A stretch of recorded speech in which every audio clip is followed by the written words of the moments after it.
Bismillahirrahmanirrahim. A very warm welcome all of you in this webinar of team management. उम्मीद है आप सब खैरियत से होंगे और a very warm welcome on behalf of Logic Solution. Thank you very much for attending this session. I know कि आज सैटरडे है, काफ़ी लोग बिजी भी होंगे, काफ़ी लोग अपने जिम्मेदारियों में मशगूल होंगे, बट आपने लर्निंग का ये खुशगवार और काम जो ये एक बहुत अहम मौका है, ये अपने हाथ से नहीं जाने दिया। तो इसके लिए आप सबको बहुत बहुत thank you. Let's move on towards our session. मेरा नाम आफाक अहमद है और सबसे पहले मैं इंट्रोडक्शन कराना चाहूँगा लॉजिक सोल्यूशन। लॉजिक सोल्यूशन एक emerging outsourcing, HR outsourcing, business solution और रिक्रूटमेंट कंपनी है। पाकिस्तान में ये काम कर रही है और इसका काम ये है कि ऑर्गेनाइजेशंस के दरमियान जो है उसमें इफेक्टिव जो हम देते हैं रिक्रूटमेंट की activity, business solution, software provider और इसके अलावा हम एकेडेमिया के हवाले से भी लॉजिक सोल्यूशन के 3 अहम न्यूज़ लेटर हैं जो कि हर मंथ आपको मिल भी सकते हैं और ये पब्लिश्ड होते हैं डिजिटली भी और प्रिंट फॉर्म में भी, जिसका नाम है इंजीनियरिंग पल्स, एचआर पल्स और एकेडमिक पल्स। जब हम आगे चलते हैं तो हम ये देखते हैं कि टीम मैनेजमेंट एक बहुत अहम टॉपिक है और इसी वजह से लॉजिक सोल्यूशन की ये वेबिनार सीरीज में हम आज डिस्कस करना चाहेंगे टीम मैनेजमेंट के हवाले से। लेकिन उससे पहले मैं अपना छोटा सा इंट्रोडक्शन देना चाहूँगा। मेरा नाम अफाक अहमद है। By qualification I am MBA and total I have experience of 14 years. Before that, I have been working in national and international and multinational companies in different capacity. और कोशिश यही होती है कि एकेडेमिया और जो हमारे इंडस्ट्री है उसके दरमियान जो ब्रिज है उसको क्रिएट किया जा सके और ऑर्गेनाइजेशन को कैपेसिटी बिल्डिंग में हेल्प कर रहा हूँ। थोड़ा सा हम टेबल ऑफ कंटेंट्स पे बात करेंगे, लेकिन उससे पहले थोड़ा सा नॉर्म सेट कर लेते हैं आज के इस वेबिनार के, कि जिसमें सबसे पहले मैं आपको एक पूरा प्रॉपर एक हमारा एक सेशन होगा, हम उसके बाद हमारा एक कंप्रिहेंसिव Q&A सेशन होगा। आपके सवालात को हम वेलकम करते हैं, बट आपने अपने सवालात को चैट बॉक्स में आप लिख सकते हैं। इसके अलावा इमोशंस का भी ऑप्शन है, उसमें आप हैंड रेज करके अपना मैसेज जो है वो टाइप कर सकते हैं। व्हाट्सएप ग्रुप हमने बनाया है इसका, वो भी आप यूज़ करते हुए अपना अपना क्वेश्चन लिख सकते हैं। हमारे साथ हमारी मॉडरेटर हैं सैरिश, वो आपके सवालात को हम तक पहुँचाएँगी और हम आपके सवालात के प्रॉपर जवाब देंगे इंशाल्लाह। बिटवीन द सेशन अगर कोई ऐसी चीज़ आपको अगर समझ नहीं आ रही हो, तो आप चैट बॉक्स का इस्तेमाल कर सकते हैं। हम कोशिश करेंगे कि देन एंड देयर उसका जवाब दे दें और अगर वो सवाल आगे आ रहा होगा, तो हम आपको वहाँ पे थोड़ा-सा रोकेंगे और अपने कंटेंट को उस जगह पे लेके जाएँगे जहाँ पे आपका सवाल है। It will be an interactive session, तो ऐसा नहीं होगा कि मैं सिर्फ़ यहाँ पे बोलता रहूँ। आपने भी अगर कोई सवाल है तो ज़रूर अपने पास लिखें और हम आपके सवाल को दोस्तों, जब भी हम वेबिनार्स की बात करते हैं तो हमें ये समझना बहुत ज़रूरी है कि ऑर्गेनाइज़ेशन में कैपेसिटी बिल्डिंग होना एम्प्लॉइज़ की बहुत ज़रूरी है। इसके लिए डिफरेंट मीडियम्स हैं जो पूरी दुनिया फॉलो कर रही है, जिसमें ट्रेनिंग है, इसके अलावा अप्रेंटिसशिप है, इसके अलावा आप ऑन सॉफ्ट स्किल्स हैं, हार्ड स्किल्स। वेबिनार्स आपको हेल्प करते हैं थोड़े टाइम में कुछ आई विटनेसिंग, कुछ अवेकिंग मोमेंट्स, कुछ ऐसे मौकों का जब आप नई चीज़ों को समझ सकते हैं। और यही वजह है कि लॉजिक सॉल्यूशन लेकर आया है आपके लिए सीरीज ऑफ वेबिनार, जिसमें डिफरेंट हमारे एक्सपर्ट ट्रेनर्स आपके साथ, top of the list facilitators आपके साथ मौजूद होंगे और वो आपको फैसिलिटेट करेंगे, आपकी कैपेसिटी बिल्डिंग करेंगे और आपको बहुत अ, एक अच्छा कंटेंट देंगे और कंटेंट रेलेवेंट टू इंडस्ट्री हो। ये ऑल टुगेदर हमारा ये 7 सेशन है, यानी हमारे टोटल ये 7 स्टेप्स हैं जिसमें हम आज का वेबिनार कंप्लीट करेंगे, जो कि आपके सामने शो भी हो रहा है। जिसमें टीम बिल्डिंग है, लीडरशिप एंड कमिटमेंट है, टीम कम्युनिकेशन है, टीम सोशलाइजिंग एंड एंगेजमेंट है, टीम कल्चर है, कॉन्फ्लिक्ट मैनेजमेंट है, टीम वैल्यूज पे बात करेंगे, अकाउंटेबिलिटी पे बात करेंगे और Q&A सेशन पे बात करेंगे। So let's start our session. सबसे पहले हम बात करते हैं इफेक्टिव टीम मैनेजमेंट की। दोस्तों, किसी भी ऑर्गेनाइजेशन में जो सक्सेस का दारोमदार होता है वो उस ऑर्गेनाइजेशन में मौजूद टीम का होता है। If you are having a good team, आप हमेशा आगे जाते हैं। और अगर आपके पास टीम ऐसी हो जो कि जिसमें कॉन्फ्लिक्ट हो, जो कि आपको वैल्यू एडिशन नहीं कर रहे, ना कर पा रही हो, तो हमेशा ऑर्गेनाइजेशन को उसका अल्टीमेट ऑब्जेक्टिव्स को अचीव करने में प्रॉब्लम।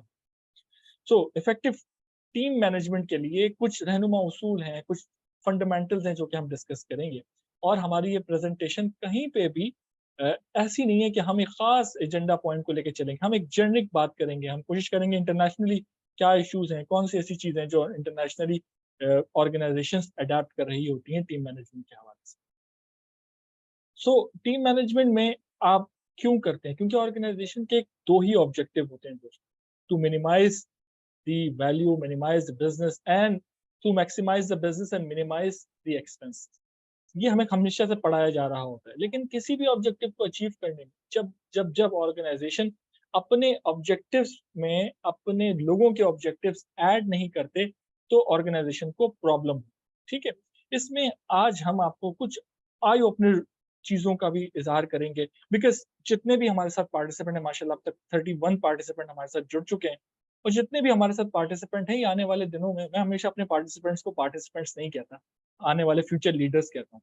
तो आज की ये सेशन यानी आज का ये वेबिनार जहाँ हमें एक अच्छा टीम प्लेयर बनने पर आगाही देगा, वहाँ पे एज़ अ टीम मैनेजर भी पता चलेगा कि आने वाले दिनों में अगर आपको टीम की मैनेजमेंट सँभाली जाती है, आपको टीम मैनेजमेंट के हवाले से बताया जाता है, आपको टीम दी जाती है, तो how would you convert that team into a effective team और ऐसी टीम जो कि ऑर्गनाइज़ेशन की सबसे बड़ी इन्वेस्टमेंट। किसी भी ऑर्गेनाइजेशन में जहाँ पर हम डिफरेंट रिसोर्सेज की बात करते हैं, वहाँ पर टीम उसकी सबसे अहम रिसोर्सेज होती है। बिकॉज़ टीम में आप एनर्जी, टाइम, एफर्ट ये तमाम चीज़ों को इन्वेस्ट कर रहे होते हैं। बहुत सारी ऑर्गेनाइजेशन और इंस्टीट्यूशन में डिफरेंस यही है कि वो अपनी टीम को मैनेज नहीं कर पाते, टीम को वैल्यू नहीं कर पाते और इस तरीके से टीम को नहीं लेके चल पाते जहाँ पर उनके गोल्स के साथ-साथ टीम के गोल्स भी अचीव हों। मैं हमेशा कहता हूँ कि जब आप एज़ अ मैनेजर ऑर्गनाइज़ेशन के ऑब्जेक्टिव में अपनी टीम के ऑब्जेक्टिव्स को कनेक्ट कर देंगे, वो हमेशा हेल्पफुल रहेगा, हमेशा आपके लिए आसानी रहेगी। So let's move on towards why team is essential for us. So team management is an important number of reasons within the workplace. Team management बहुत ज़रूरी है और इसके बहुत सारे अहम जिसे कहते हैं कंपोनेंट्स हैं, प्रिंसिपल्स हैं, बट स्पेशली हम दो लोगों की है there are two reason behind it कि जब हम टीम को डेवलप करते हैं। दोस्तों जब अगर मैं थोड़ा-सा आपको बैकग्राउंड बताऊँ ना टीम मैनेजमेंट का, तो पूरी दुनिया में टीम का कॉन्सेप्ट बहुत बहुत कम था। बट हमारा मज़हब इस्लाम भी हमें साथ मिल के काम करने पर यकीन रखता है और नबी पाक सल्लल्लाहु अलैहि वसल्लम ने आज से 1400 साल पहले एक टीम बनाई थी अगर आपको याद हो, महाजिर और अंसार की। जी हाँ, यानी ये टीम मैनेजमेंट हमारे लिए कोई नई चीज़ नहीं है, ये हमारे मज़हब का भी हिस्सा है। हमें मिल के काम करने की तरगीब, तालीम और तरबियत दी जा रही होती है। बट जब मॉडर्न एरा में हम आते हैं, तो हमें पढ़ाया जा गया था सोल प्रोप्राइटरशिप, लेकिन बहुत जल्दी सोल प्रोप्राइटरशिप से ऑर्गेनाइज़ेशन पार्टनरशिप पे गईं बट और उसके बाद कॉर्पोरेशन पे गईं।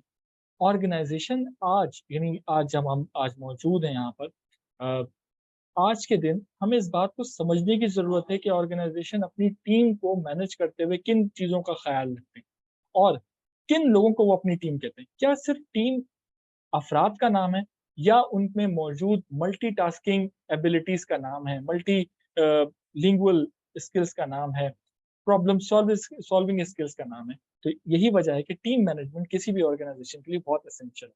खुद मैंने भी जब टीम मैनेज की तो अपने आप को तलाश किया, अपने आप को समझा, अपने आप को अंदाज़ा किया कि मैं मेरी क्या स्ट्रेंथ है, मेरी क्या वीकनेसेस हैं।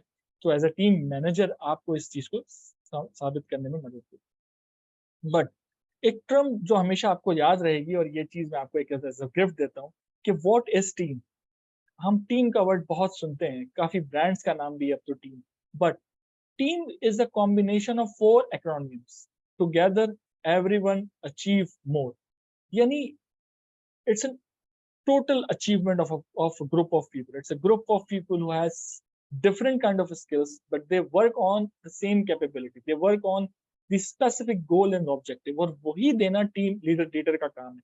एक लीडर का काम हमेशा विजन देना है।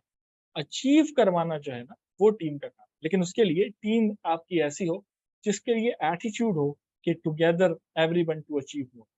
मैं हमेशा कहता हूँ कि अगर आप अपना ऑब्जेक्टिव या अपनी सक्सेस में अपनी टीम की सक्सेस नहीं रखेंगे, तो टीम किसी और डायरेक्शन में जा रही होगी, आप किसी और डायरेक्शन में जा रहे हैं। इन दोनों डायरेक्शन को सिंक्रोनाइज़ करने के लिए इस बात को की ज़रूरत है कि ऑर्गेनाइज़ेशन इस बात को समझे कि टुगेदर एवरीवन का मतलब क्या है? We have to together, we have to combine, we have to you know mingle up all the people who are having a certain level of understanding, who are having same kind of capability, but who must achieve the organizational objective. जब हम organisation में team building की बात करते हैं, तो team building बहुत ज़रूरी है। Team building is basically a key of success for every organisation. किसी भी ऑर्गेनाइजेशन के लिए जो टीम बिल्डिंग एटीट्यूड है वो बहुत ज़रूरी है। व्हाई? द रीज़न बीइंग कि जब आप टीम डेवलप करते हैं तो आप क्रॉस फर्टिलाइज़ेशन ऑफ आइडियाज़ का सामना होता है आपको, जो कि ऑर्गेनाइजेशन के लिए बहुत ज़रूरी है। देखिए यही वजह है कि आज के इस एरा में स्टार्टअप्स का बहुत ज़्यादा फैशन है, मैं हमेशा कहूँगा। स्टार्टअप्स का बहुत ज़्यादा अमल दखल है हर इंडस्ट्री में। क्यों? क्योंकि दे have a small team but they have a bigger vision. यही वो चीज़ है जो हमें ऑर्गेनाइज़ेशन में बिल्ड करनी होती है, कि चाहे लोगों की कैपेबिलिटी कैसी हो, उनको स्पेसिफिक ऑब्जेक्टिव देके सँभाला जाए, बताया जाए, कम्युनिकेट किया जाए। ठीक है? जब हमने एक स्टडी की तो there are 4 type of team building techniques. Team building techniques होनी चाहिए, यानी ऑर्गेनाइज़ेशन में आप लोगों को इवॉल्व करते हैं, ऑर्गेनाइज़ेशन में जब आप काम कर रहे होते हैं, तो आपने लोगों को एंगेज करना है। अब एंगेजमेंट ऑफ पीपल क्यों ज़रूरी है? देखिए, ऑर्गेनाइज़ेशन का कोई भी इनिशिएटिव होता है, वो किसी एक ऑब्जेक्टिव्स का नहीं होता, ठीक है? ऑर्गेनाइज़ेशन का जो भी ऑब्जेक्टिव होता है, वो किसी एक इंसान का ऑब्जेक्टिव, वो होता है ऑब्जेक्टिव तमाम लोगों का। यानी अगर मैं कहूँ कि मुझे कोई सर्टिफ़िकेशन करनी है या मुझे अपनी ऑर्गेनाइज़ेशन को एक्सपोर्ट की तरफ लेके जाना है, तो वो मेरा ऑब्जेक्टिव नहीं है वो सिर्फ़, वो एक ऑर्गेनाइज़ेशनल ऑब्जेक्टिव होने के लिए मुझे समझना इस बात को है कि मैंने कौन सी ऐसी टेक्नीक्स को अडैप्ट करना है जहाँ पर हमारी टीम डेवलप हो, हमारी टीम बने, हमारी टीम को एंगेज करना है। उसकी वजह ये है कि अक्सर हम ये देखते हैं कि ऑर्गेनाइज़ेशन में लोग कहते हैं कि यार ये तो बॉस ने कहा है ना, ये तो कंपनी का फ़ायदा है, मेरा फ़ायदा क्या? तो again when you develop a team और आप उस उन्हें अपने एम्प्लॉइज़ को, अपनी टीम मेंबर्स को इन फ्रूटफुल एंगेजमेंट्स देंगे, फ्रूटफुली एंगेज करेंगे, that will be impactful. For example, there are 4 types of team building techniques और मॉडर्न ऑर्गेनाइजेशन, 4 किस्म की टेक्निक्स हैं। सबसे पहले personality based team building techniques. Organization क्या, हर जगह हमारे रिश्तेदारों में, हमारे दोस्तों में ऐसे लोग होते हैं जिनकी मल्टी टास्किंग पर्सनैलिटी होती है, मुख्तलिफ काम करते हैं। तो आप ऐसे लोगों को आइडेंटिफ़ाई करें कि कौन से ऐसे लोग हैं जो सैलरी के लिए काम कर रहे हैं और कौन से ऐसे एम्प्लॉइज़ हैं जो विज़न के लिए काम कर रहे हैं। जो लोग सैलरीज़ के लिए काम कर रहे हैं, उन्हें काम दीजिए और जो विज़न के लिए काम कर रहे हैं, उनको आप टास्क दीजिए, ठीक है?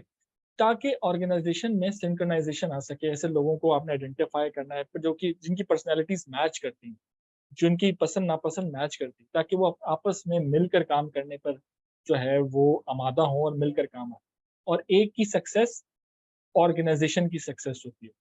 किसी एक का फेलियर ऑर्गेनाइज़ेशन का फेलियर हो। तो ये हमें आइडेंटिफ़ाई करना होता है as a personality based team building techniques के ज़रिए। Then activity based team building techniques के आप डिफरेंट एक्टिविटीज़ करते हैं। इसकी मिसाल ये है कि ऑर्गेनाइज़ेशन डिफरेंट इवेंट्स कर रही होती है। समर इवेंट्स, विंटर इवेंट्स, 14 अगस्त, ईद मिलन पार्टीज़, इफ्तार डिनर्स और इसके अलावा आपकी क्रिकेटिंग इवेंट्स, स्पोर्ट्स इवेंट्स, इसके अलावा आजकल ग्रीनरी के हवाले से वुमेन एम्पावरमेंट पे काम हो रहा होता है। एक्टिविटीज़ आपको कुछ अरसे के लिए, कुछ लम्हे के लिए निकालती हैं उन तमाम चीज़ों से, निकालती हैं उन तमाम आपके बिज़ी स्केड्यूल से, जो कि आप कर रहे होते हैं। जब मैं भी ऑफ़िस में होता हूँ, डिफरेंट चीज़ें दिमाग में चल रही होती हैं। आप सुबह आप ऑफ़िस आते हैं कुछ और सोच के कि आज आपने ये करना है, बट ऑफ़िस आके पता चलता है कि आज के टास्क तो कुछ और हैं।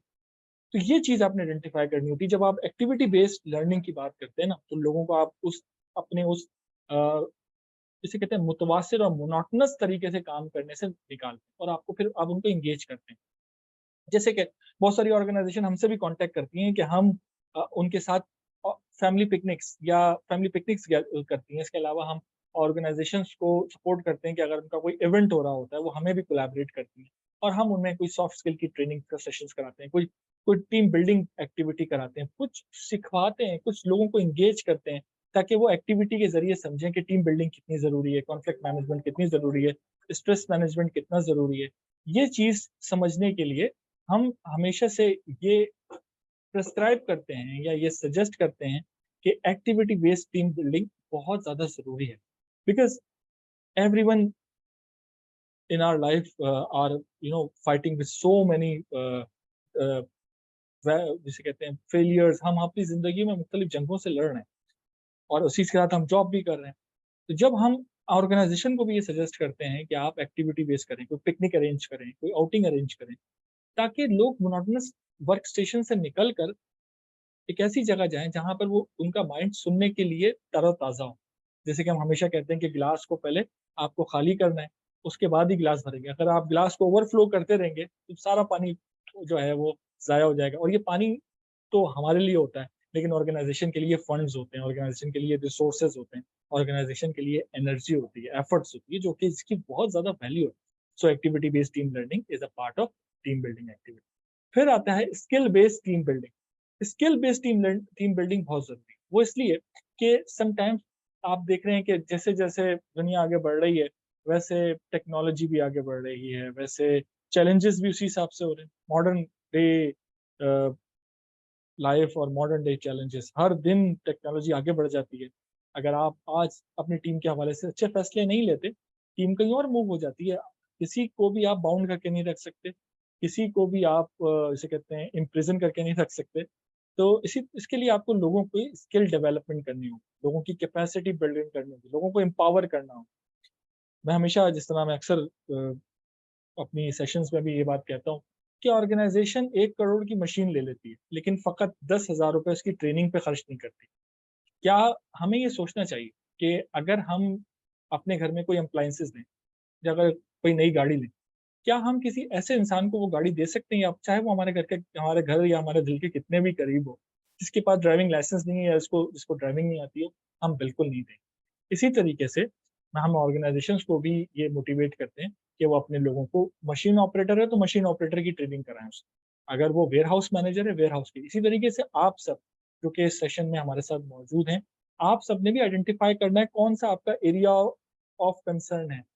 वो ग्रे एरिया है जिसको आपने सीखने की ज़रूरत है। ऑर्गेनाइजेशन भी हर साल टीएनए करता है, ट्रेनिंग नीड असेसमेंट। उस ट्रेनिंग नीड असेसमेंट में भी हम हेल्प कर रहे होते हैं ऑर्गेनाइजेशन की, और लोगों को बताते हैं कि what will be the right training for the right person. हर किसी की ट्रेनिंग हर बंदे के लिए नहीं है। जिस तरीके से हर किसी के शर्ट हर किसी की नहीं है, तो you have to identify tailor made activities. आपको आइडेंटिफाई करना होता है, लोगों की स्किल बेस्ड बिल्डिंग करनी होती है, लोगों की स्किल्स को बढ़ाना होता है। बिकॉज अगर आप स्किल नहीं बढ़ाएंगे तो लोगों की कैपेसिटी नहीं बढ़ पाएगी। अगर आप लिमिटेड एक्टिविटी, लिमिटेड टैलेंट से ज़्यादा दिन तक किसी भी इंडस्ट्री में सस्टेन नहीं कर सकते। वो कहते हैं ना कि अगर आप अपने आप को तब्दील नहीं करेंगे तो आप रिप्लेस कर दिए जाएंगे। जब ब्रांड्स के साथ ऐसा होता है, जैसे नोकिया है, बड़े-बड़े ब्रांड्स जिन्होंने वक़्त के साथ अपने आप को अपग्रेड नहीं किया, तो क्या हुआ उनके साथ? मार्केट से साइड ऑफ हो गए। इसी तरीके से आपने भी एज़ अ टीम मेंबर भी और एज़ अ टीम लीडर भी अपने साथ अपने लोगों को चेंज करना। अब सवाल ये आता है, लोग हमसे कहते हैं कि आफ़ाक आप हमेशा ट्रेनिंग की बात करते हैं, इसलिए कि शायद आप ट्रेनर हैं, ऐसा नहीं। क्योंकि training change lives. Training training transform your business. Yes, it's a costly option, but what if कि आपके पास ट्रेनिंग नहीं है और आप किसी ऑर्गेनाइज़ेशन को चला रहे हैं। तो उसके लिए आपने आइडेंटिफाई करना है। आप अगर आप ये अफ़ोर्ड कर सकते हैं कि आप बगैर कुछ चीज़ सीखे हुए अपनी कोई कीमती चीज़ को हैंडल कर रहे हैं और वो ख़राब हो जाए, तो बिल्कुल आप कर सकते हैं। लेकिन अगर आप नहीं अफ़ोर्ड कर सकते, तो अपने लोगों को ट्रेन करें। फिर आप अपनी टीम में ऐसे लोगों को भी आइडेंटिफाई कर सकते हैं, जो कि मल्टीपल स्किल्स रखते हैं। इसको हम कहते हैं cross functional trainings, cross functional activities. जिसमें अगर किसी का एक्सेल अच्छा है, तो आप उसे ऐसे लोगों के साथ अकम्पनी करें, जिनका एक्सेल इम्प्रूवमेंट की ज़रूरत है। तो 2 ऐसे लोगों को आइडेंटिफ़ाई करें जिनके पास 2 डिफरेंट स्किल्स हैं। तो क्या होगा कि जब वो प्रोजेक्ट पूरा होगा, तो किसी के उसके दूस पार्टनर के पास दूसरे स्किल्स होंगे। जैसे कि मैं हमेशा अपने साथ अपना टीम मेंबर में उनको लेता हूँ, जिनकी राइटिंग स्किल्स अच्छी हैं। क्यों? क्योंकि मुझे अच्छा अकम्पनी करते हैं। उनकी राइटिंग स्किल्स अच्छी है, मेरी प्रेजेंटेशन स्किल्स अच्छी हैं, अल्टीमेटली ऑर्गेनाइज़ेशन का ऑब्जेक्टिव अच्छा है। तो ये है, हम हमेशा कहते हैं skill based team building techniques कि आप टीएनए करें, ट्रेनिंग नीड असेसमेंट करें, आइडेंटिफाई करें आपके पास कौन से लोग हैं, कैसे लोग हैं, क्या कैपेबिलिटीज हैं।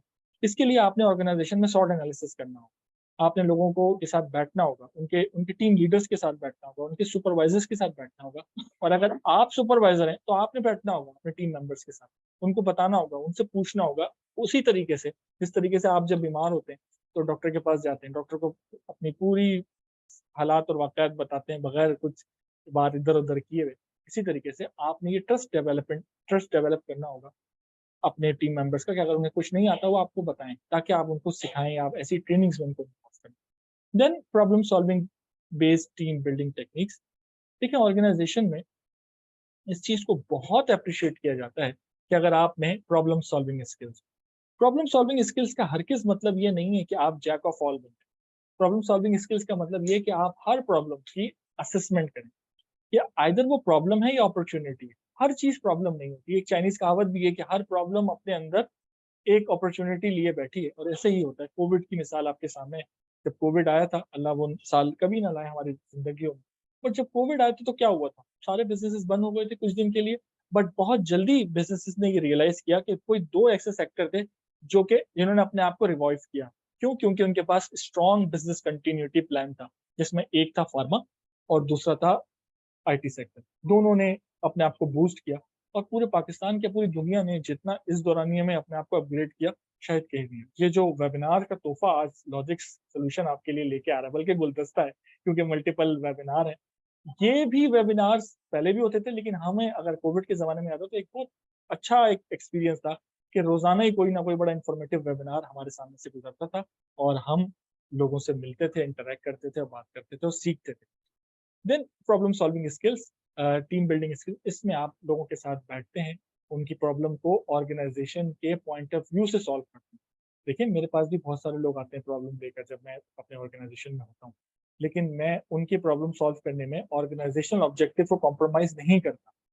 ठीक है, अगर मेरे पास 10 लोग आ गए कि आज मुझे छुट्टी चाहिए, तो मुझे ये देखना है मेरे पास वर्कलोड कितना है। Simple is that. अगर आप एक सुपरवाइजर हैं, अगर आप एक मैनेजर हैं, अगर आप जो लोग प्रोडक्शन से हैं मेरे सामने, जो लोग स्टूडेंट्स हैं, तो अगर आपके सामने प्रॉब्लम ये है कि आज का असाइनमेंट कंप्लीट नहीं कर बनाना है, तो सोल्यूशन ये नहीं है कि असाइनमेंट नहीं बनाओ। सोल्यूशन ये है कि कैसे बनाए। उसके लिए हम ऑर्गेनाइजेशन में लोगों की वर्कलोड एनालिसिस करते हैं, और उसके बाद उनको उस सोल्यूशन की तरफ लेके जाते हैं। सोल्यूशन हमेशा से ऑल्टरनेटिव में दिए जाते हैं, और आजकल एक ये भी अलमिया है अनफॉर्चुनेटली कि हम वो सोल्यूशन सुनना चाहते हैं जो कि हमारे दिल में है, हम दूसरे के मुंह से सुनना चाहते हैं। लेकिन ये पर्सनल लाइफ में तो शायद कहीं ना कहीं एक्सेप्टेबल हो जाता होगा, वैसे तो शायद मुश्किल है, but organization point of view से ऐसा नहीं। प्रॉब्लम बेस्ड सोल्यूशन के मुराद, आप जब अपने मैनेजर डायरेक्टर के साथ बैठते हैं तो वो आपको ऑल्टरनेटिव देते हैं, आपको ऑप्शंस देते हैं, और आप ऑर्गेनाइजेशन के की ऑब्जेक्टिव्स को सामने रखते हुए मोस्ट सुटेबल ऑप्शन के ऊपर जाते हैं। तो ये भी एक स्किल है, नो डाउट। आप प्रॉब्लम सॉल्विंग स्किल्स अपने लोगों में बनाते हैं, और जो लोग आपके ऐसे हैं जो कि टीम मैनेज कर रहे हैं, उनके लिए तो ये बहुत इंपॉर्टेंट। देन स्टेप 2 में हम आइडेंटिफाई करते हैं कम्युनिकेशन। दोस्तों कम्युनिकेशन के हवाले से तो मैं मेरी कोटेशन भी है, communication is a solution of everything. हर चीज का सोल्यूशन है कम्युनिकेशन। कम्युनिकेशन इसलिए भी जरूरी है क्योंकि ऑर्गेनाइजेशन में हम साइलोस को नहीं बनने देते, हम लोगों को वैक्यूम में नहीं आने देते। हम लोगों को ये कहते हैं कि आप कम्युनिकेट करें, और as a part of an organization there are variety of people जिनके साथ आपने कम्युनिकेट करना हो, इंटरनली और externally. For example, as a manager, as a supervisor, इंशाल्लाह जब आने वाले दिनों में आप और जो लोग ऑलरेडी मैनेजर और सुपरवाइजर हैं, उन्हें किन के साथ कम्युनिकेट करना है? जो इंटरनल में आपके एम्प्लॉयज हैं, ठीक है, आपके डिपार्टमेंटल हेड्स हैं, आपकी मैनेजमेंट है, ठीक है, यूनियंस हैं अगर कोई यूनियन है, ठीक है, आपके इसके अलावा अदर स्टाफ है, सपोर्ट स्टाफ है, इन तमाम के साथ कम्युनिकेट करना है। एक्सटर्नली आपने किससे कम्युनिकेट करना है? आपने लीगल इदारों से कम्युनिकेट करना है, आपने सप्लायर्स के साथ कम्युनिकेट करना है, कस्टमर्स के साथ कम्युनिकेट करना है, वेंडर्स के साथ कम्युनिकेट करना है, आउटसोर्सिंग एजेंट्स के साथ, डिस्ट्रीब्यूटर्स के साथ कम्युनिकेट करना है। तो कम्युनिकेशन बहुत जरूरी है team management. But organizational point of view से हम हमेशा से कहते हैं कि आपने ये आइडेंटिफाई करना है कि कम्युनिकेट करेगा कौन, who will be communicate, what will B communicate, and how will be communicate. That is very important. Who will be communicate से मुराद ये कि ऑर्गेनाइजेशन हमेशा चैनल्स बना देती है, नहीं यानी ऑर्गेनाइजेशनल स्ट्रक्चर, आप सब लोग ने पढ़ा होगा, हायरार्की जिसे कहते हैं, ऑर्गेनाइजेशनल ऑर्गेनोग्राम जिसे कहते हैं, ऑर्गेनाइजेशनल स्ट्रक्चर, इस बात का एक लिटमस पेपर टेस्ट है कि कौन कम्युनिकेट करेगा, कैसे कम्युनिकेट करेगा। तो ऑर्गेनाइजेशन में आपने कम्युनिकेट करना होता है, और कम्युनिकेशन के लिए जरूरी है कि आप ओपन एंडेड कम्युनिकेशन रखें, उसके लिए अभी हम बात भी करेंगे। बट कम्युनिकेशन की मैं सिग्निफिकेंस बता रहा था कि किसी भी टीम की सक्सेस के पीछे ये अहम है कि कम्युनिकेशन उनमें कितनी अच्छी है। अच्छा, communication and understanding are two different things, याद रखिएगा। हम अंडरस्टैंडिंग को कम्युनिकेशन कहते हैं। हम कहते हैं मेरे दोस्तों के साथ अगर मैं अच्छे से बात करता हूँ तो वो ही जो है वो मेरी कम्युनिकेशन, नहीं नहीं, मेरी कम्युनिकेशन तब गेज होगी जब मैं किसी गैर के साथ बात करूँ, वो बताएगा कि मेरी कम्युनिकेशन कैसी है, इफेक्टिव कम्युनिकेशन है या इनइफेक्टिव कम्युनिकेशन, डेमोक्रेटिक कम्युनिकेशन है या इंटरेक्टिव कम्युनिकेशन, ये चीज बताएगा। बिकॉज हम भी आज का दिन ऑलमोस्ट 4:30 हो गए और आज आपने बहुत सारी चीजों लोगों के साथ कम्युनिकेट किया हो, लेकिन आज थोड़ा सा बैठ के सोचिएगा कि किसके साथ आपने इंटरेक्टिवली कम्युनिकेट किया, किसके साथ आपने डायरेक्टिव या डेमोक्रेटिकली किया है, ठीक है, किसके साथ डायरेक्टिवली किया है कम्युनिकेट। टीम मैनेजमेंट में हम 4 C's की बात करते हैं हमेशा, 4 C's of management communication. Number 1, internal and external communication. Internal और एक्सटर्नल कम्युनिकेशन कौन कौन सी है? इंटरनल कम्युनिकेशन जैसे कि मैंने आपको बताया, और external communication, there are mediums of communication, ठीक है।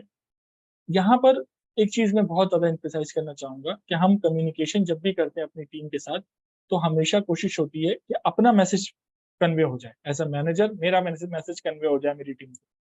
जब हम इफेक्टिव कम्युनिकेशन की बात करते हैं दोस्तों, तो ये टू वे होती है, दो तरफा कम्युनिकेशन होती है।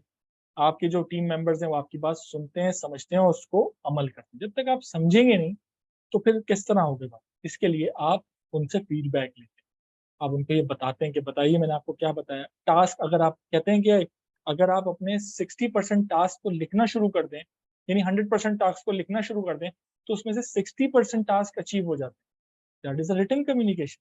आज हम सुबह आके ये देखते ही नहीं है, हम सुबह आके बने होते हैं गोलकीपर, ये बॉल आ गई रोक ली, वो बॉल आ गई रोक ली, ये नहीं रोक सके गोल हो गई, ये पोल पे लग के वापस आ गई। बट आज हम अपनी कम्युनिकेशन को इस तरह करें कि सुबह आए, टू डू लिस्ट बन, देखें क्या communication as a team manager, team management के लिए बहुत जरूरी है कि आपकी प्रायोरिटी सेट करें।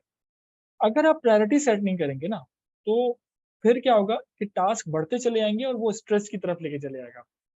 तो आपने कम्युनिकेट करना है, आपने आइडेंटिफाई करना है ऐसे लोगों को जो कि अच्छा कम्युनिकेट करते हैं, आपने उनको टीम लीडर बनाना है, या आपने उनको कम्युनिकेशन अपना एडवाइजर रखना है, या आपने उनको पॉइंट ऑफ कांटेक्ट रखना है कम्युनिकेशन, ठीक है। और देखिए, कम्युनिकेशन एक ऐसी चीज है जो कि चेंजेबल ट्रेट है। मैं जब I start my career 14 years ago, तो शायद मैं इतना अच्छा कम्युनिकेटर नहीं था, to be honest. I still remember my first presentation जिसमें मैं बहुत ज्यादा घबरा रहा था। बट क्या किया, ये बात समझ में आई कि एज अ बिजनेस ग्रेजुएट, अगर मेरे पास कम्युनिकेशन स्किल्स अच्छे नहीं है तो मैं बहुत जल्दी राइड ऑफ हो जाऊंगा मार्केट से, कोई मुझे नाम भी याद नहीं रखेगा। तो सिर्फ एक स्किल्स पे अपने काम किया, अपने लोगों के साथ मिला, बैठा, बात की, अपने आप को मुश्किल में डाला, अपने आप को चैलेंज दिए, और आज अल्हम्दुलिल्लाह मुनासिब सी कम्युनिकेशन स्किल्स इंक्रीज हुई है। तो वही चीज अल्टीमेटली मेरा यूएसपी, मेन चीज। दोस्तों, ये आपको, आप सब लोगों के लिए भी एक मैसेज है कि एज अ टीम मेंबर या एज अ टीम मैनेजर आपकी अच्छी कम्युनिकेशन होनी चाहिए। आप भी अपनी जिंदगी में ऐसे बहुत से लोगों को पसंद नहीं करते होंगे जो बहुत ज्यादा कम्युनिकेट करते हैं लेकिन सिंगल हैंडेडली करते हैं, वन साइडेड बात करते हैं। इसी तरीके से एज अ मैनेजर भी आप उन लोगों को पसंद करते होंगे जो कि आपसे टू वे कम्युनिकेशन करते हैं, जो आपके कुछ बोलने के बाद आपकी बात को भी उतनी ही वैल्यू देते हैं जितनी आपने उनकी बात को दी। Second, coordination. आपकी कम्युनिकेशन के साथ कोऑर्डिनेशन बहुत जरूरी। Coordination is a helping approach. जब आप किसी को कोई टास्क देते हैं तो रिजल्ट नहीं मांगते, उसे असिस्ट करते हैं कि देखिए ये रिजल्ट है, इस तरीके से वे आउट बताते हैं। मैं हमेशा कहता हूँ मैनेजर्स का काम कहीं पे भी गलती को आइडेंटिफाई करना नहीं है, कि गलतियां आइडेंटिफाई कर रहा है मैनेजर, नहीं। मैनेजर का काम हमेशा से है कि वो बेहतरी आइडेंटिफाई, एरियाज ऑफ इम्प्रूवमेंट करें, ठीक है। एरियाज ऑफ इम्प्रूवमेंट से मुराद ये है कि आप आइडेंटिफाई करें कि OFI, opportunity for improvement identify करें। तो अपॉर्चुनिटी फॉर इम्प्रूवमेंट, आप लोगों के साथ वन ऑन वन फीडबैक दें, उनको असिस्ट करें, उनको सिखाएं, उनको किसी ऐसे टीम मेंबर के साथ अटैच करें जो अच्छा communicator. So meanwhile Jawad Ahmed Shaikh का मैसेज आया कि sir what are the internal and external source of communication. Internal source और देखिए डिपेंड करता है ऑर्गेनाइजेशन पे। ईमेल्स हो सकती हैं, मेमोरेंडम हो सकते हैं, लेटर्स हो सकते हैं, पेनाफ्लेक्स के जरिए लोग डिस्प्ले कर देते हैं। इसके अलावा ऑर्गेनाइजेशन में जो आपके पास लैपटॉप्स होते हैं उस पर जो है वो उसके स्क्रीन सेवर्स चेंज हो जाते हैं। इसके अलावा ऑर्गेनाइजेशन डिस्प्ले बोर्ड्स लगा देता है। ये इंटरनल कम्युनिकेशन है। फिर ट्रेनिंग के जरिए कम्युनिकेशन होती है, ठीक है। इसके अलावा अवेयरनेस सेशंस के जरिए होती है, अनाउंसमेंट्स के जरिए होती है। एक्सटर्नल कम्युनिकेशन हम जो करते हैं वो डॉक्यूमेंट्स के जरिए करते हैं, documentation, letters, memorandum, fax, emails. ये इसके जरिए आप इंटरनल और एक्सटर्नल कम्युनिकेशन के सोर्सेज हैं या मीडियम्स। इसके अलावा हम एक्सटर्नल कम्युनिकेशन सोशल मीडिया के जरिए कर रहे होते हैं। External communication advertisement, print advertisement के जरिए, प्रिंट पेपर्स के जरिए, प्रिंट इलेक्ट्रॉनिक और इसके अलावा हमारा सोशल मीडिया, ये तमाम sources of communication. Then collaboration means win win situation. आपने अपने लोगों के साथ कोलैबोरेट करना होता है। उनको कोई टास्क देके उनको भूल नहीं जाना होता। ये अक्सर कहते हैं ना कि पानी में इसको धक्का दे दो, या वो पानी में स्विमिंग पूल में आप अगर छलांग लगाएंगे तो तेज तैरना आ ही जाएगा। दोस्तों याद रखिएगा, अगर आप किसी को स्विमिंग पूल में छलांग लगा रहे हैं तो ये वही स्विमिंग पूल है जिसमें पानी नहीं, आपका अपना पैसा है, आपका अपना टाइम है। क्या आप अफोर्ड कर सकते हैं कि कोई ऐसे लोग आपके आपके स्विमिंग पूल को गंदा कर दें जो कि जिनको वो तैराकी नहीं आती है? आप बिल्कुल अफोर्ड नहीं कर सकेंगे। हमेशा कोलैबोरेट करें लोगों के साथ। कोलैबोरेशन का मतलब क्रॉस फंक्शनल टीम्स को डेवलप करें। इसमें लीडरशिप कमिटमेंट बहुत जरूरी है। लीडरशिप ने खुद कमिटेड होना है, खुद इन अपने आप अपनी प्रेजेंस को बताना है, ठीक है, सपोर्ट करना है, रिसोर्सेज प्रोवाइड करना है। आज हम कम्युनिकेशन करना तो बहुत अच्छी तरीके से चाहते हैं, लेकिन अगर हम कम्युनिकेशन की कोई स्किल की ट्रेनिंग के लिए बात करें तो लीडरशिप की तरफ से जो है वो कहते हैं अच्छा यार देखते हैं, इसको करते हैं। इसी तरीके से आप सब भी चाहते हैं कि अपनी कम्युनिकेशन इंक्रीज करें, लेकिन आज हमें जो फूड पर या कोई मूवी का टिकट महंगा लगता है, सस्ता लगता है, लेकिन कोई छोटी सी ट्रेनिंग अटेंड करना मुश्किल लगता है, महंगी लगती है। उसकी वजह यही है कि हमें वैल्यूज का अंदाजा नहीं है, प्रायोरिटी सेट करने की जरूरत है। So we are talking about 4 C's of team management communication. Third was collaboration. Collaboration mean win win situation. जैसे कि आप अपने वेंडर्स के साथ बात करते हैं, सप्लायर्स के साथ बात करते हैं, तो हमेशा से कोलैबोरेट करें, उनको as a business partner consider करें, उनको वैल्यू दें। Then corporation. कॉपरेशन से मुराद ये कि आपने लोगों के साथ अपना एक्सपीरियंस, अपने अच्छे एक्सपीरियंसेस शेयर करने। किसी भी कामयाब इंसान के पीछे बहुत सारे फेलियर होते हैं, बट हम उसकी कामयाबी को देखते हैं, उसके फेलियर्स को नहीं देखते। Failures are very very true friend, because वो आपको बताते हैं कि आपकी डायरेक्शंस क्या थी, आप चाहते क्या थे और आपने किया क्या। तो as an organization, as a team manager, आपने कॉपरेट करना है। कॉपरेशन बहुत जरूरी है। मैं जब भी अपने मैनेजमेंट के पास, अपने डायरेक्टर के पास जाता हूँ, बैठता हूँ, उनसे बात करता हूँ, तो मुझे हमेशा से इस बात का एहसास होता है कि ऑर्गेनाइजेशन में कोई और भी है जो कि अपना एक्सपीरियंस हमसे देना चाह रहा है, हमें सिखाना चाह रहा है, ठीक है। अब हम अगर 2 मिनट का ब्रेक ले लें क्योंकि मेरे बैकग्राउंड में अजान हो रही है। मीनवाइल आप अपने क्वेश्चंस चैट बॉक्स में लिख सकते हैं।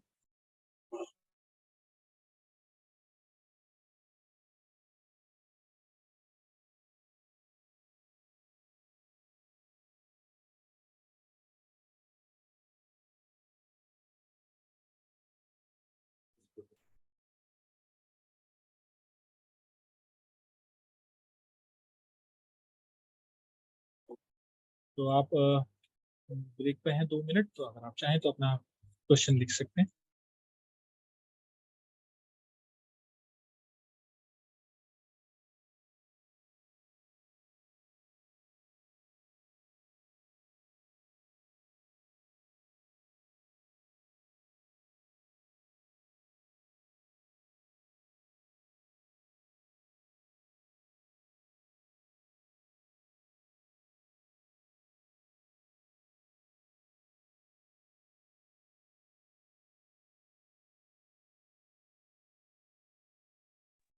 ऑलराइट, सो हम बात कर रहे थे forces of team management and communication में, जिसमें कोऑर्डिनेशन था, कोलैबोरेशन था और कोऑपरेशन।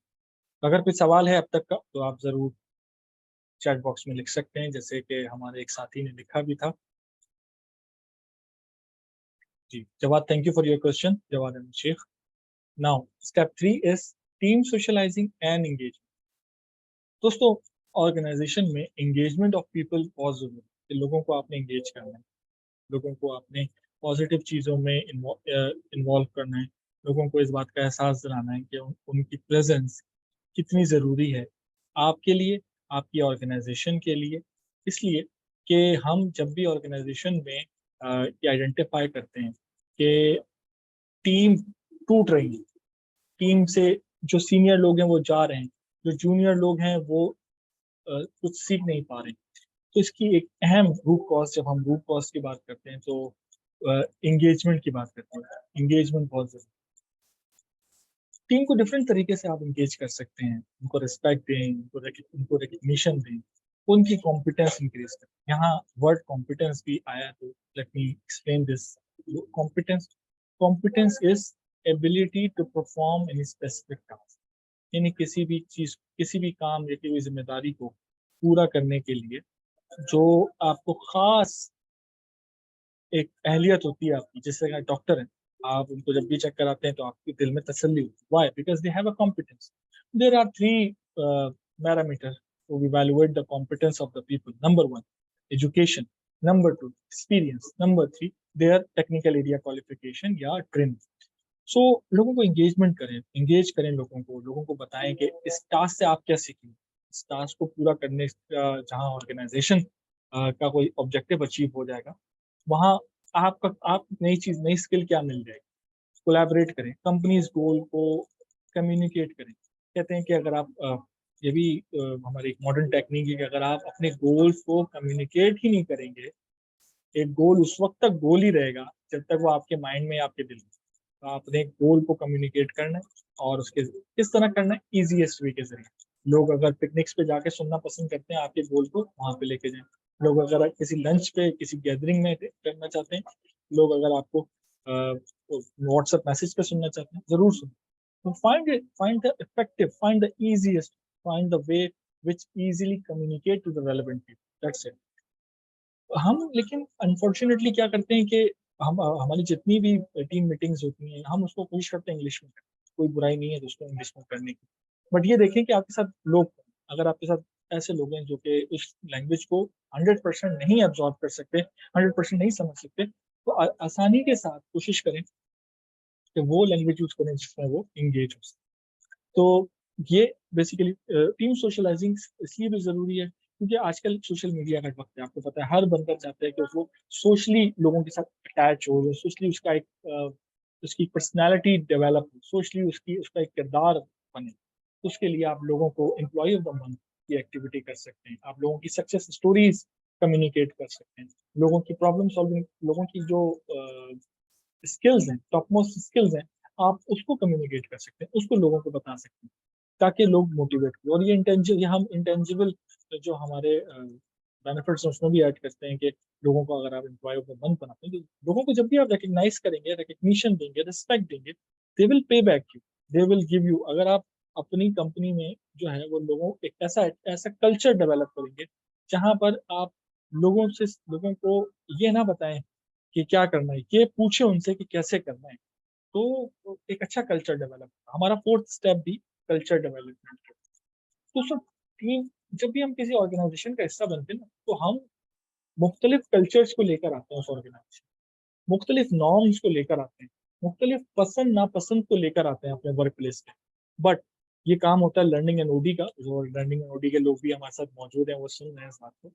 ये लर्निंग और ओडी के लोगों के लिए, ऑर्गेनाइजेशन डेवलपमेंट के लोगों के लिए ये चैलेंज है कि किस तरीके से उन्हें वो उस कल्चर से, जिस तरह से वो आए हैं, उन वहां से अच्छी चीजों को एक फिल्टर लगाकर ऑर्गेनाइजेशन में लाए। यानी अगर मैं थोड़ा सा एग्रेसिव हूँ, मुझे गुस्सा जल्दी आ जाता है, ये चीज शायद मेरे घर वाले एक्सेप्ट कर लेते होंगे, मेरा वर्क प्लेस नहीं करेगा। तो अपने ऑर्गेनाइजेशन में एक कल्चर डेवलप करना हो, उस कल्चर में कोलैबोरेशन, ऑनेस्टी, इंटेग्रिटी हमारी प्रायोरिटी।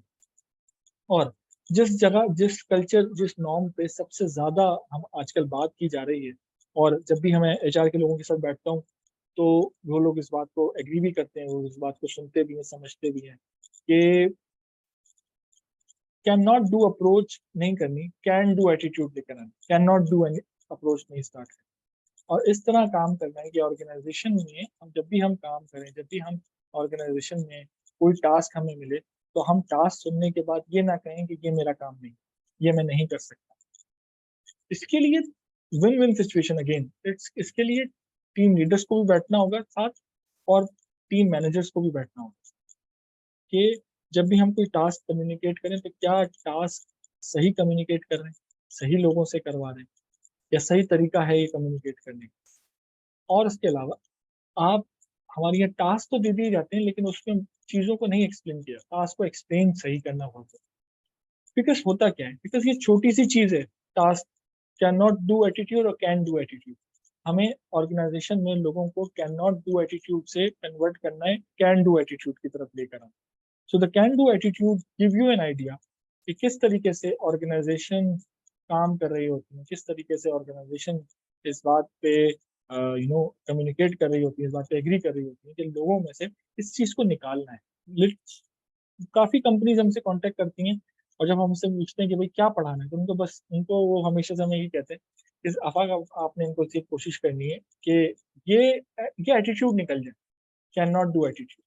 क्योंकि ऑर्गेनाइजेशन के लिए एक बहुत टॉक्सिक चीज, और हमारी टीम मैनेजमेंट में, बिकॉज हम टीम मैनेजमेंट को उस तरह लेते हैं जिस तरह हम, आपको याद होगा, आप सब यूनिवर्सिटी में भी हैं, यूनिवर्सिटी स्टूडेंट्स भी हमारे साथ मौजूद हैं, कि यूनिवर्सिटी में जब हमें कोई टास्क दिया जाता था, जब कोई हमें प्रोजेक्ट दिया जाता था, तो वो इस तरह डिवाइड होता था कि अच्छा, कौन, किसके पास कंप्यूटर है, कौन लिखेगा, कौन डेटा इकट्ठा करेगा, और कौन प्रेजेंट करेगा। तो कुछ 2 या 3 लोग काम कर रहे होते थे, बाकी सब उनके पीछे ओवरशेडो होते। ये कल्चर ऑर्गेनाइजेशन में नहीं चलता। तो यही वो कल्चर है जिसको हमें डिस्करेज करने की जरूरत है। हर बंदे का पोटेंशियल आपने लेना है, हर बंदे के पोटेंशियल को आपने यूटिलाइज करना है, और उसके लिए एज ए लीडर आपने उनके साथ बैठना होगा, उनके प्रॉब्लम्स को सुनना होगा। यस, जवाब साहब का एक बहुत अच्छा सवाल है, कहते हैं कि how we manage team member with which belongs to diverse background, education, culture, skill, mindset, yes, work ethics, very good। देखिए, पाकिस्तान में भी अब तो, और पाकिस्तान से बाहर जो लोग जॉब करते हैं वो इस बात को विटनेस करते होंगे कि उनके पास मल्टी कल्चरल, मल्टी लिंगुअल और मल्टी रिलीजियस लोग मौजूद हैं। देखिए, इसके लिए ना ऑर्गेनाइजेशन में सबसे पहले एक नॉर्म से बात करनी है कि ऑर्गेनाइजेशन में कौन सी ऐसी चीजें होंगी जिस पे जीरो टॉलरेंस। जैसे कि आजकल जब और अच्छी organization, they are avoid to spread anything related to the politics, religious things, इस तरह की चीजों। आपने सबसे पहले पॉइंट आइडेंटिफाई करना होंगे कि लोगों, कौन से ऐसे लोग हैं जिसमें लोगों लोगों की जो एक जैसे कहते हैं इंटेग्रिटी है वो हिट होती है। आपने हर उस टॉपिक को प्रमोट करना है जो कि अल्टीमेट ऑर्गेनाइजेशन के टॉपिक को, ऑर्गेनाइजेशन की वैल्यूज को इंक्रीज करना। ठीक है, आपने सिमिलैरिटीज पे बात करनी, आपने डिफ्रेंसिएशन पे बात नहीं करनी। हर इंसान, हर कल्चर, हर मजहब की अपनी डिफ्रेंसिएशन, तो आपने हर कल्चर को रिस्पेक्ट देनी, और अल्टीमेटली ऑर्गेनाइजेशन के कल्चर को प्रायोरिटी देनी। ऑर्गेनाइजेशन का कल्चर क्या है? Value, collaboration, helping approach. ठीक है, ये बेसिकली आपका गुड टाइम मैनेजमेंट, ये चीज। तो आपने लोगों के साथ, अच्छा, बहुत से ऐसे लोग हैं जो जिनकी एजुकेशन शायद कम होगी, कि वो वर्कर लेवल पे लोग हैं, आपने उनके साथ बैठना है, नेम इन लैंग्वेज में उनकी मसलों को सुनना है। बहुत सारे ऐसे मसले इसलिए भी हल नहीं होते कि हम उसे सुनना ही नहीं चाहते एज अ मैनेजर, बिकॉज हमारे लिए शायद वो नॉन इशू या नॉन सीरियस हो, बट किसी के लिए बहुत इंपॉर्टेंट हो। और जब आप अपने वर्कर्स को या अपने टीम मेंबर्स को सुनना छोड़ देते हैं, यही वो फर्स्ट स्टेप होता है जब आपकी टीम टूटना शुरू हो जाती है, वर्चुअली आपकी टीम टूट जाती है। ठीक है, so that's, if you move on towards conflict management, बहुत, यही वो चीजें यहाँ पे कॉन्फ्लिक्ट क्रिएट होते हैं, और कॉन्फ्लिक्ट्स को आपने हमेशा से मैनेज करना है। ठीक है, किस तरह मैनेज करना है वो मैं इसमें इस हवाले से आपको बताना चाहूंगा कि there are so many ways, so many mediums, या हम कह सकते हैं बहुत सारे ऐसे तरीकेकार हैं जिसके जरिए हम कॉन्फ्लिक्ट को मैनेज कर सकते हैं। कॉन्फ्लिक्ट बिटवीन पीयर्स, एक जो टीम मेंबर्स के दरमियान कॉन्फ्लिक्ट है। Conflict between supervisors and subordinates. Conflict between cause by different work styles, आपस में जो डिफरेंट डिपार्टमेंट्स के लोग हैं उनको आपस में इन्वॉल्व करना है। ठीक है, बहुत सारी ऐसी ऑर्गेनाइजेशन जब हम उनकी रूट कॉज करते हैं किसी भी प्रॉब्लम की, तो ये बात समझ में आती है कि ऑर्गेनाइजेशन में प्रॉब्लम इस वजह से भी आ गया या इस वजह से भी हो गया क्योंकि उन्होंने उनके मैनेजर्स आपस में नहीं मिलते, पसंद नहीं करते, और वो नाराजगी और जैसे कहते हैं कॉन्फ्लिक्ट मैनेजर्स का वो ट्रांसफॉर्म होता है टीम मेंबर्स, जो कि बहुत गलत है। ये बहुत जरूरी है कि आपने अपनी ऑर्गेनाइजेशन में मैनेजर्स हो या सुपरवाइजर हो, आपने आइडेंटिफाई करना है ऐसे लोगों को जो कि अच्छे कम्युनिकेटर, ठीक है, मफाहमत जिसे हम उर्दू में कहते हैं, ठीक है, आपने मिल के काम करने पर तरजीह देनी है लोगों को। मुझे बहुत शायद कुछ लोग पसंद ना हो, लेकिन मुझे अपने ऑर्गेनाइजेशन में रहते हुए उनको रिस्पेक्ट देनी है, ठीक है। Then conflict cause by poor communication. Poor communication से मुराद incomplete communication, inefficient communication, inappropriate communication. अगर आपके पास आपके साथ खवातीन हैं वर्क प्लेस पे, तो आपने बोलते हुए लफ्जों का इस्तेमाल करते हुए बहुत अहम, बहुत बहुत ज्यादा आपको केयरफुल होना होना पड़ता है, ठीक है। फिर इसके अलावा आपके साथ मर्द हजरात भी, यंगस्टर्स हैं खासकर, तो उनको गलत नामों से नहीं पुकारना, उनको कोई भी ऐसे बॉक डाउन नहीं करना उनको, ताकि उनकी डिसरिस्पेक्ट नहीं करना, ठीक है। देन अगर कोई कल्चरल डिफरेंसेस हैं किसी के, तो देखिए वो कल्चरल पर्सनल चीज है, उसको ऑर्गेनाइजेशन में रहना है, ऑर्गेनाइजेशन के कल्चर को अडेप्ट करना है। किसी के कपड़ों का, किसी के लिबास का, किसी की बातों का, किसी के लफ्जों का, किसी की उर्दू का, किसी की इंग्लिश का, किसी भी लैंग्वेज का, किसी के बिलीफ्स का, किसी को कोई हक नहीं है कि वो उस पर बात कर सके। यही वजह है जब ऑर्गेनाइजेशन हमें बुलाती है, वो कहती है आप अक्सर बिजनेस कंसल्टेंसी चाहिए और पॉलिसीज बनानी है, प्रोसीजर्स बनाने हैं, बताइए सबसे पहले कौन सी पॉलिसी बनी। मैं हमेशा कहता हूँ अपनी टीम के साथ बैठ के, सबसे पहले एक पॉलिसी बनाए कि जीरो टॉलरेंस पॉलिसी।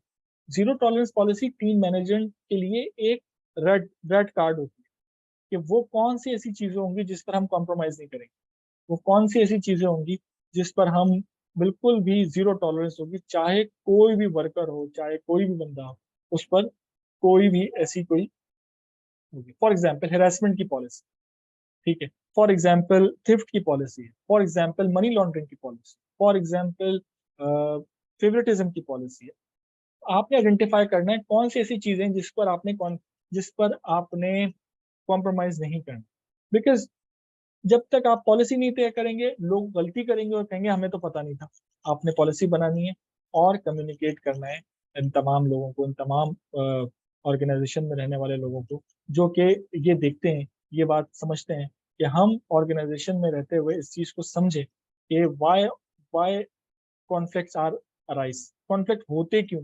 सबसे पहले हमने ये आइडेंटिफाई करना, कि जब तक हम ये आइडेंटिफाई नहीं करेंगे कॉन्फ्लिक्ट होते क्यों है, तो हम कॉन्फ्लिक्ट को नहीं मैनेज कर सकेंगे, हम कॉन्फ्लिक्ट को नहीं आइडेंटिफाई कर सकेंगे, हम कॉन्फ्लिक्ट को मैनेज नहीं कर सकेंगे, खत्म नहीं कर सकेंगे। बिकॉज जब कॉन्फ्लिक्ट्स होते हैं तो ऑर्गेनाइजेशन में ग्रुपिंग बन जाती है, ग्रुप्स आ जाते हैं।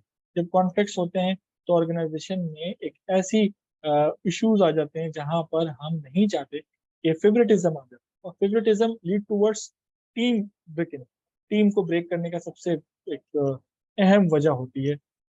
इसके अलावा कॉन्फ्लिक्ट कॉज बाय वर्कलोड, ये चीज कि इसके पास तो इतना काम है, मेरे पास तो इतना काम है, ये काम ज्यादा करता है, ये काम कम करता है।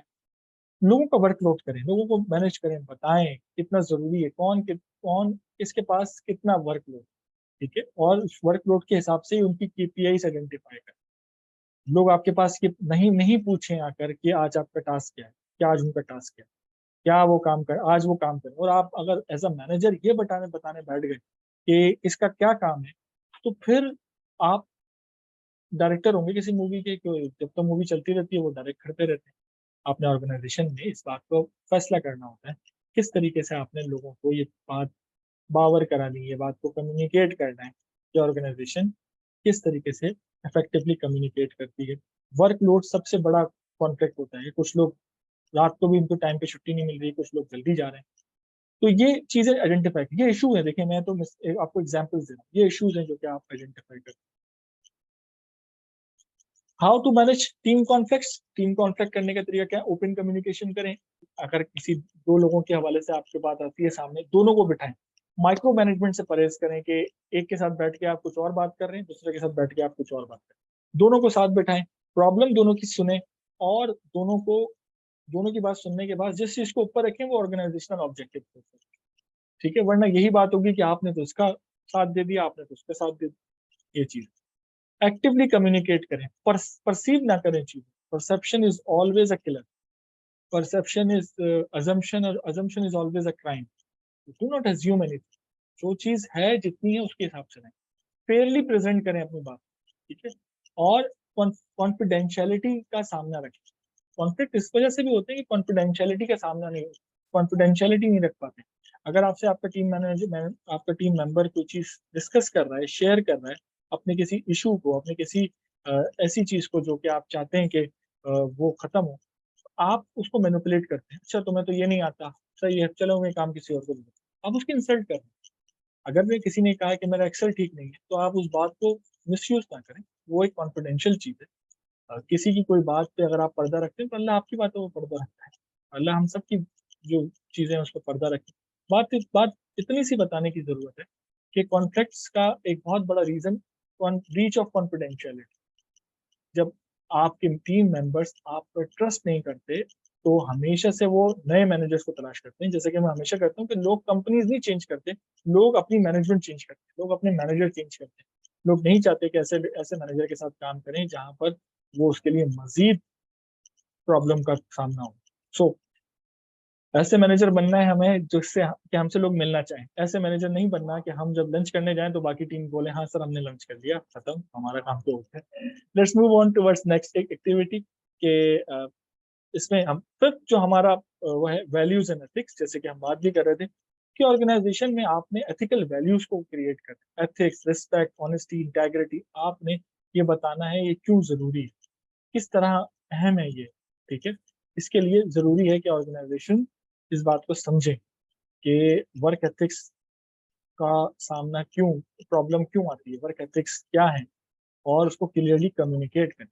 Honesty, honesty is a key of success, हम सबको पता है। ऑनेस्टी, रिस्पेक्ट, हर बंदे की, हर एम्प्लॉय की, हर टीम मेंबर की खास रिस्पेक्ट हो, और उस रिस्पेक्ट को किसी को ब्रीच करने की इजाजत ना दी जाए। फिर इंटेग्रिटी, कि आपने इंटेग्रिटी का ख्याल रखना है, इंटेग्रिटी वैल्यूज का ख्याल रखना है। और ऑर्गेनाइजेशन में मौजूद ऐसे लोग जो कि हमें वैल्यू करते हैं, चाहे रिगार्डलेस ऑफ देयर, चाहे चाहे आपका हाउस कीपिंग स्टाफ हो, आपका सिक्योरिटी स्टाफ हो, एडमिनिस्ट्रेशन, ऑर्गेनाइजेशन में आप प्रायोरिटी सेट ना करेंगे ये अच्छा एचआर का बंदा है तो मैं इससे नाराजगी इख्तियार नहीं कर सकता, इससे अच्छी कम्युनिकेशन करूंगा। ऐसा नहीं, एवरीवन इज इक्वल। और ये काम again it's a leadership responsibility, कि लीडरशिप ने इस चीज की रिस्पॉन्सिबिलिटी को सामने रखना है। देन 6 कॉमन चैलेंजेस जो कि सबसे ज्यादा चैलेंजिंग है आजकल की इस जमाने में। Number 1, personality based building techniques. ये हर बंदे की अपनी पर्सनैलिटी है, और ऑर्गेनाइजेशन में पर्सनैलिटी क्लैशेस ही सबसे बड़ा एक रीजन होता है टीम मैनेजमेंट को खत्म करने का। तो जिसकी जो पर्सनैलिटी है आप उसको रिस्पेक्ट करें, लेकिन आप लोगों को ये बावर करें, लोगों को ये कम्युनिकेट करें कि ऑर्गेनाइजेशन में मौजूद जो लोग हैं वो कितने ज़रूरी हैं आपके लिए, और आप एज एन ऑर्गेनाइजेशन उनको किस तरह हेल्प करते हैं। फिर problem solving based techniques, skill based techniques, importance of team building. आप उन्हें बताएं कि क्या चैलेंजेस ऐसे हैं, क्या ऐसी चीज़ें हैं जो कि ऑर्गेनाइजेशन में मौजूद हैं, और कौन सी ऐसी चीज़ें हैं जो कि आपने एज ए टीम मेंबर उनसे एक्सपेक्ट कर रहे हैं। Putting all together in the conclusion मैं ये कहना चाहूंगा कि अ good team member will always a good team leader. अच्छे टीम मेंबर बने, हम सब अच्छे टीम लीडर तो बनना चाहते हैं, बट अच्छे लीडर बनने के लिए अच्छा टीम मेंबर बनना जरूरी है। अपने जो टीम लीडर है उससे डिस्कशन करें, बैरियर्स ना रखें। बैरियर्स क्या होते हैं, झिझक खत्म करें, ठीक है। और तमाम तमाम चीजें जो आपको रोकती हैं अच्छा अच्छा काम करने से, चाहे वो आपके करीबी दोस्त हो ना, टेक अ पार्ट, आसानी के साथ उनके साथ अलग हो जाएं। जो आपके आपके ऑब्जेक्टिव्स को अचीव करने में मदद नहीं कर रहे, उनको आपने गाइड ऑफ कर। इसके लिए आपने टू डू लिस्ट बनानी है, जैसे कि मैंने जिक्र किया, लेकिन इसके लिए आपने अपने किसी मेंटोर से बात करनी। हम डिफरेंट बजट रखते हैं, नई गाड़ी का बजट, गाड़ी की रेनोवेशन का बजट, नए शॉपिंग का बजट, लेकिन अपनी कैपेसिटी बिल्डिंग का बजट नहीं रखते, अपनी ट्रेनिंग का बजट नहीं रखते। तो अपनी ट्रेनिंग पे भी एक बजट लगाएं, चाहे वो ₹1 हो या ₹1 लाख हो, या आपने डिफाइन करना है कि आपने कहाँ जाना है, ठीक है। तो 1 लाख रुपीज हो या चाहे 1 रुपीज हो, आपने कोशिश करनी है कि मैं ये पर्टिकुलर अमाउंट अपनी ट्रेनिंग पे खर्च करूंगा। और देखिए, हर चीज को सीखने के लिए अब तो शायद पैसों की भी जरूरत नहीं है। अब हर चीज आप यूट्यूब के साथ सीख सकते हैं।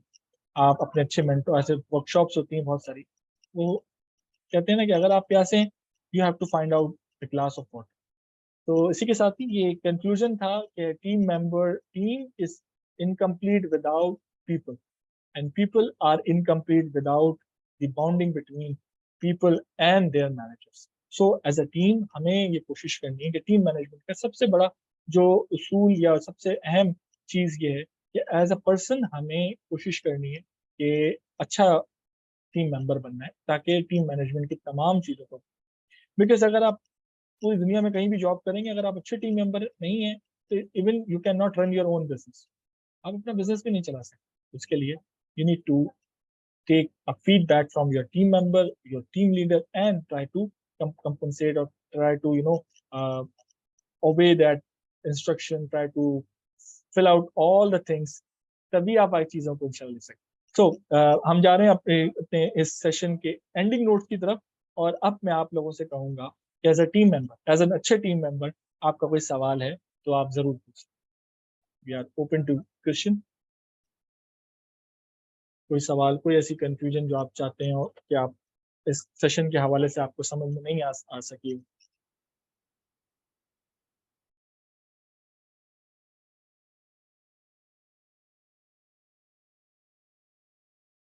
आप चैट बॉक्स में अपना सवाल लिख सकते हैं। क्वेश्चन आंसर का सिलसिला जारी है।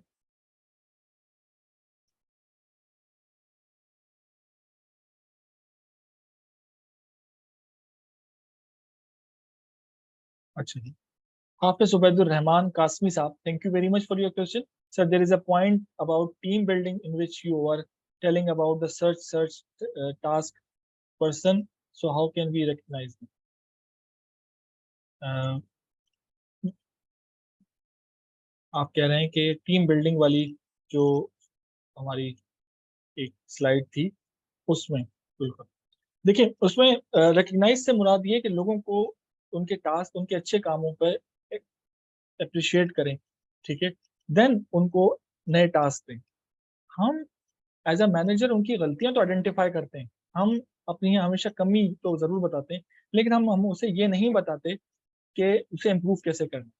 तो मैं हमेशा से गलती आइडेंटिफाई करने करने का, जिसे कहते हैं, इजाजत उसे ही देता हूँ जिसके पास ये ताकत हो कि गलती को आइडेंटिफाई भी करना है और उसको सॉल्व भी करना है। यानी मैं आपसे कहूँ कि भाई आपकी प्रेजेंटेशन स्किल्स अच्छी नहीं है, लेकिन मैं आपको ट्रिक्स नहीं बता रहा, टिप्स नहीं बता रहा। यानी हमेशा तनकीद बराए तामीर, वो वाली बात।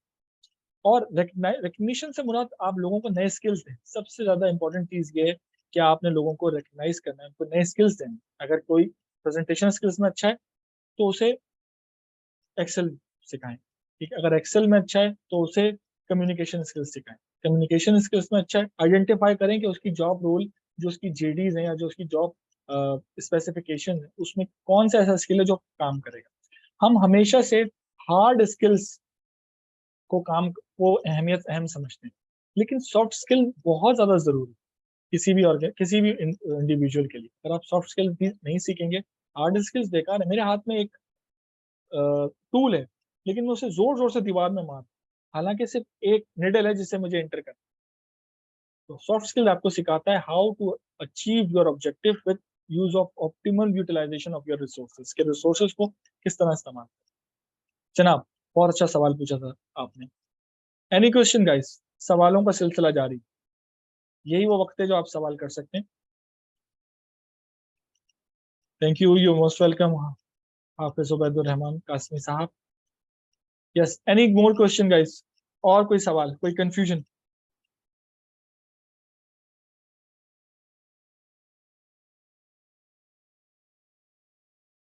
कोई सवाल? तो हम पाकिस्तान में ये कहते हैं कि अगर सवाल नहीं आ रहा है, इसका मतलब सब समझ में आ गया या कुछ समझ में नहीं आया। तो अगर कुछ फीडबैक है इस सेशन के हवाले से तो वो भी आप दे सकते हैं। Any feedback from this session? कैसा लगा आपको ये पूरा सेशन, वो भी बता दीजिए। चैट बॉक्स आपके सामने मौजूद है। इसके अलावा रिएक्शंस का कॉलम भी आप इस्तेमाल कर सकते हैं।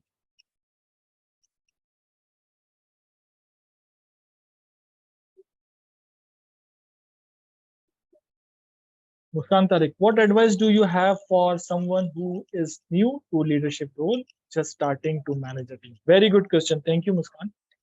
देखिए ये सवाल वो है जो कि बहुत सारे मेरे टीम मेंबर, मेरे स्टूडेंट या मेरे इंटर पार्टिसिपेंट्स पूछते हैं कि हम अभी असिस्टेंट मैनेजर बने, हम अभी मैनेजर बने, अभी हमें टीम मिली है, अब हमें क्या है, क्योंकि अब टीम में बहुत सारे लोग हमसे कोऑपरेट नहीं कर रहे हैं।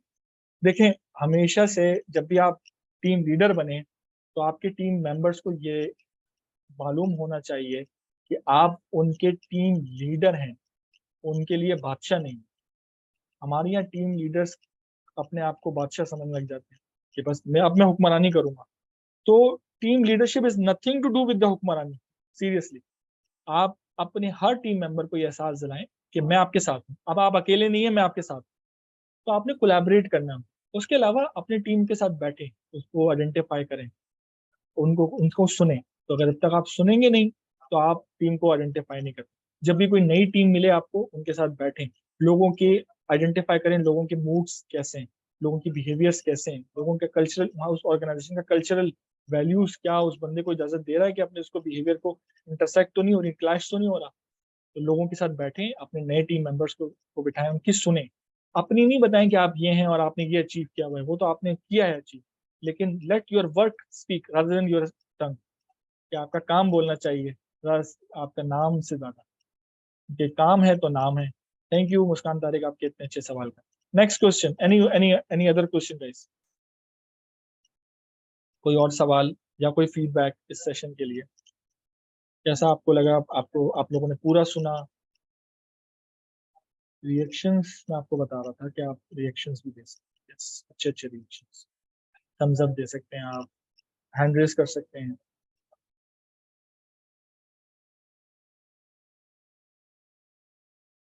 Yes, any any other question guys? कोई और सवाल, कोई ऐसी चीज जो पूछना चाह रहे हो जो शायद इस कंटेंट पे नहीं हो? बिकॉज टीम मैनेजमेंट तो पूरा एक सब्जेक्ट है जो हम एमबीए में भी पढ़ते हैं, प्रोजेक्ट मैनेजमेंट में भी पढ़ते हैं। तो बट हमने कोशिश की है कि उस वेबिनार के थ्रू को समझाया जा सके। Yes,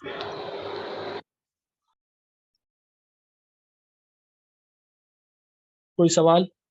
last 3 minutes, then we will move towards next and important slide.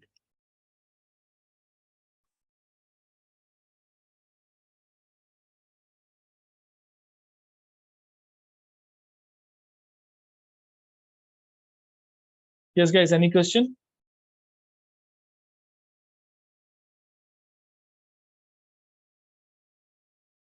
Question answer का सिलसिला जारी है।